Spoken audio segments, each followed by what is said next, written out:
तीन साधु और एक विधवा औरत। ये एक ऐसी रोमांचक कहानी है जो सुनकर आपके रोंगटे खड़ा हो जाएगी।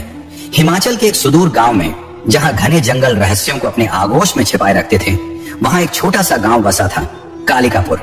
गांव के लोग सादगी से जीवन जीते थे, लेकिन एक अनकही डर की छाया हमेशा उनके दिलों पर मंडराती थी। गांव के बाहर एक प्राचीन मंदिर था जो कभी भक्तों से गूंजता था, लेकिन अब वहां सन्नाटा पसरा रहता था।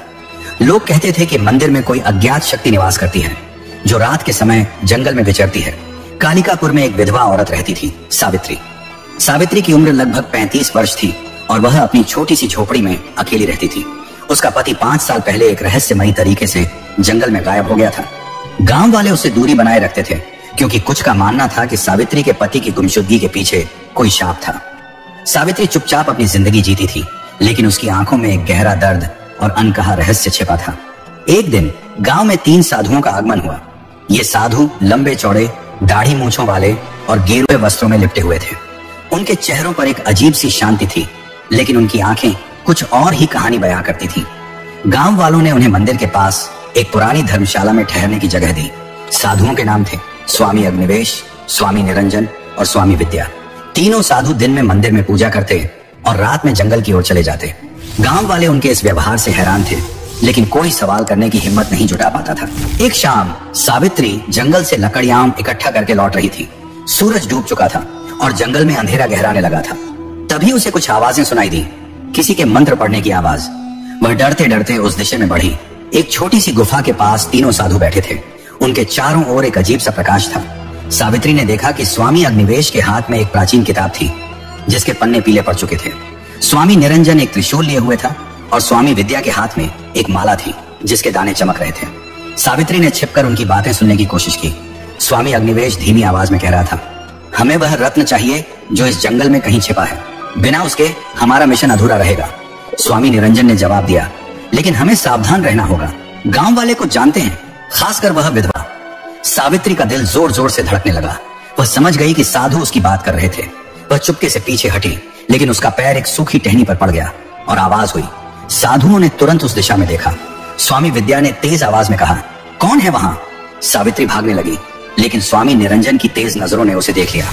रुको, स्वामी निरंजन ने कहा और तेजी से उसके पीछे दौड़ा। सावित्री जंगल के घने रास्तों से भाग रही थी, लेकिन स्वामी निरंजन ने उसे पकड़ लिया। तुम यहाँ क्या कर रही थी? उसने गुस्से से पूछा। सावित्री ने डरते हुए कहा, मैं बस लकड़ियां लेने आई थी, मैंने कुछ नहीं देखा। स्वामी अग्निवेश और स्वामी विद्या भी वहां पहुंच गए। स्वामी अग्निवेश ने सावित्री को गौर से देखा और कहा, तुम सावित्री हो, है ना? हमें तुमसे कोई दुश्मनी नहीं है, लेकिन अगर तुमने हमारी बातें सुनी हैं तो तुम्हें चुप रहना होगा। सावित्री ने सहमति में सिर हिलाया और वहां से भाग निकली। उस रात वह अपनी झोपड़ी में सो नहीं पाई। साधुओं की बातें उसके दिमाग में घूम रही थी। रत्न, मिशन, ये साधु आखिर चाहते क्या हैं? उसने सोचा। अगले दिन सावित्री ने फैसला किया कि वह साधुओं पर नजर रखेगी। वह जानना चाहती थी कि वे क्या छिपा रहे हैं। उसने अपने पति की गुमशुदगी को भी इस रहस्य से जोड़कर देखा। शायद साधुओं का मिशन और उसके पति का गायब होना एक दूसरे से जुड़े हुए थे। वह दोपहर के समय चुपके से मंदिर के पास गई। साधु वहां नहीं थे। उसने मंदिर के पीछे एक पुराना कुआं देखा जो सूख चुका था। कुएं के पास कुछ अजीब से निशान थे, जैसे किसी ने वहां खुदाई की हो। सावित्री ने निशानों को ध्यान से देखा। तभी उसे एक छोटा सा ताबीज मिला जिस पर संस्कृत में कुछ लिखा था। वह उसे अपनी साड़ी में छिपाकर घर लौट आई। रात को सावित्री ने ताबीज को ध्यान से देखा। उस पर लिखा था, यत्र रत्नम तत्र शक्ति। इसका अर्थ था, जहां रत्न है वहां शक्ति है। सावित्री का शक और गहरा हो गया। उसने सोचा कि यह रत्न वही है जिसकी बात साधु कर रहे थे, लेकिन यह रत्न था क्या और यह जंगल में कहां छिपा था? इसी बीच साधुओं को सावित्री पर शक होने लगा। स्वामी निरंजन ने कहा, हमें उस औरत पर नजर रखनी होगी, वह कुछ जानती है। स्वामी विद्या ने सुझाव दिया, हमें उसे अपने पक्ष में करना होगा। अगर वह हमारे खिलाफ गई तो हमारा मिशन खतरे में पड़ सकता है। सावित्री ने अगले दिन फिर से जंगल में जाने का फैसला किया। वह उस गुफा के पास पहुंची जहां उसने साधुओं को देखा था। गुफा के अंदर एक संकरी सुरंग थी जो नीचे की ओर जाती थी। सावित्री ने हिम्मत जुटाई और एक मशाल लेकर सुरंग में उतर गई। सुरंग के अंत में एक बड़ा सा कक्ष था जिसकी दीवारों पर प्राचीन चित्र बने थे। चित्रों में एक विशाल रत्न को दर्शाया गया था जो एक शिवलिंग के पास रखा था। सावित्री को समझ आ गया कि यह रत्न मंदिर से जुड़ा है, लेकिन तभी उसे पीछे से किसी के कदमों की आहट सुनाई दी। वह डर गई और एक पत्थर के पीछे छिप गई। स्वामी अग्निवेश और स्वामी विद्या गुफा में दाखिल हुए। स्वामी अग्निवेश ने कहा, हमें जल्दी करना होगा, पूर्णिमा की रात को रत्न की शक्ति अपने चरम पर होगी।